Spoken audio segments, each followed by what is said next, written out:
It's World Architecture Day on Monday, and the South African profession says beautiful buildings can shape the world. The South African Architects Council says COVID-19 highlights the importance of architects in building healthy working and living spaces. To talk more about this, I'm joined by Ntsindiso Nduku, President of the South African Council for the Architectural Profession. Thank you very much for your time this Sunday afternoon. So can you tell us, how has COVID-19 changed the ways that we need to look at creating work and home spaces that allow for easier flow of space, for more social distancing? We can foresee that something like COVID-19 or possibly other pandemics will be with us for some time, and that changes the environments that shape our world. Yes, thank you very much for having me. Yes, the COVID-19 has had quite a huge impact on how the architects will have to reconfigure the design theory, and also to look at the configuration of the public spaces. That in public spaces, there's always a lot of people. Now we have to look into to try and respond to social distancing.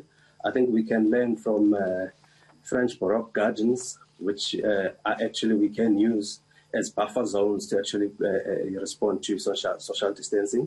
And also, because of the issues of the mobility, we have to respond to emergencies, and then we must consider looking at using the lightweight structures, the structures that can be prefabricated and flexible partitions that can be moved quickly, can change. You can put it together and change the space to respond to the issues that have been created by the COVID-19. And also, if you're looking at the cities, the cities are actually based on the densities. Urban designers must rethink notions of density as a sustainable approach to grow and expand cities. So now we have to look at how the notion will change and how that can be changed now, because the COVID-19 has really created some kind of a shift in mindset. It might be World Architecture Day, but in the South African context, we also have to look at what role transformation is playing and how architects have the ability to mold spaces within the South African and African context. Yes, there is a huge role for architects to play in that space in terms of molding to transform the architectural space because of the apartheid legacy. We have special injustice that needs to be dealt with by just reconfiguring the spaces.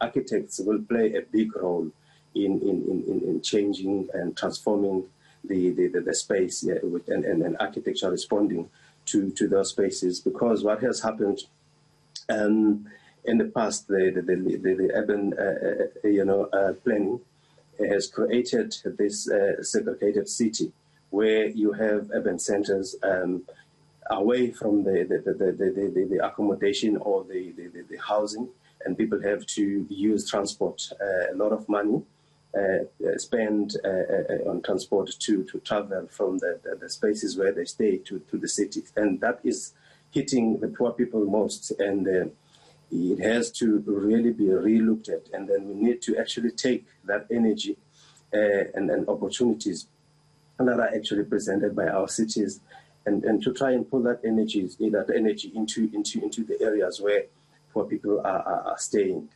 Basically, what we need to look at it now is to have an integrated society in terms of the space, where we don't have people that are staying in certain area because they are earning a certain living, low living, so they are condemned to RDP houses, and then those above those are condemned to social housing, and then you have suburbs on the other side. So we need to integrate our society through the planning, and then architecture can really play, and urban design can play a big role in really reconfiguring our cities to be transformed.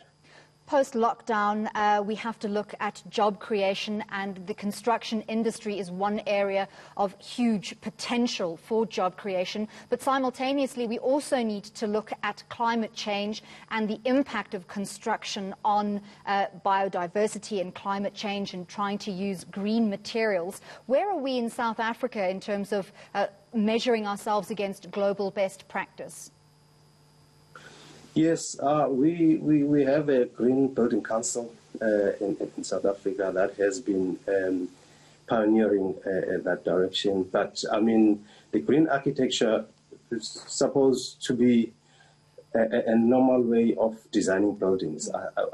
We should use it as a normal practice instead of looking at it as an outside approach or a standalone approach. Yes, I know for a fact that, I mean, it has gained that popularity now that people are talking about green architecture. But, I mean, if you design buildings that are responding to the climate, if you position your buildings, very well on site, facing the north, understanding, the sun path, where the north is, where the south is, where the east is, I think it will encourage, it will respond a lot to that kind of a question, green architecture, rather than using the solar panels and also other gadgets that are expensive, and then we call that a green architecture. I think, we just need to actually think more and more about how we design, how we respond to climate, so that at least even materials that we use, we must use materials that are reusable, the materials that are not going to create problems. I mean, in terms of pollution, the carbon footprint that we need to reduce, I think is the way that we need to approach our designs. And also, I mean, in the country, I mean, there is a lot that has happened. There are buildings there that here in the country that are having a Green Star rating. You get rated to a Green Star.